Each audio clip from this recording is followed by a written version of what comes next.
এ থাম থাম থাম থাম, কি হলো রে? তাড়াতাড়ি বাইরে আয়। ওই দেখ আমাদের গাড়িতে মেয়েটার কি অবস্থা হয়েছে। সরি, কিছু মনে করেন না, আসলে আমরা বুঝতে পারিনি, আমাদেরকে ক্ষমা করে দিন। এই নিন, রুমালটা দিয়ে মুখটা মুছে নিন। এই মেয়েটা কোনো রেসপন্স করছে না কেন? আমিও তো সেটাই ভাবছি। কি হলো, আপনি কথা বলছেন না যে? ও কারোর সাথেই কথা বলে না। কেন? বাবু, এই মেয়েটার নাম হচ্ছে সালমা। ও আগে এরকম ছিল না, পড়াশোনায় খুব ভালো ছিল, আর ওর পরিবারে ছিল খুব সুখী পরিবার।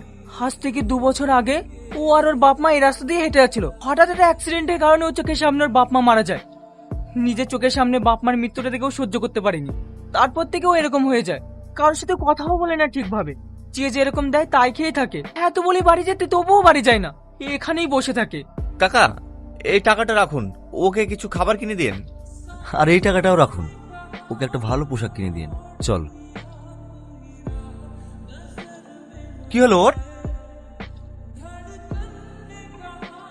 সামাদ, আমি এই মেয়েটাকে নিয়ে যাব। নিয়ে যাবি মানে? কোথায় নিয়ে যাবি? একে আমি হসপিটালে নিয়ে যাব, এর আমি চিকিৎসা করাবো, যত টাকাই লাগুক একে আমি সুস্থ করে তুলবো।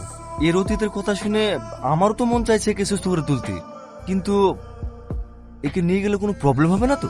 আরে না না, কিচ্ছু হবে না, একটা অসহায় মেয়েকে সুস্থ করে তুলবো, আবার প্রবলেম কিসের রে? চ চ, এসো, তুমি গাড়িতে বসো।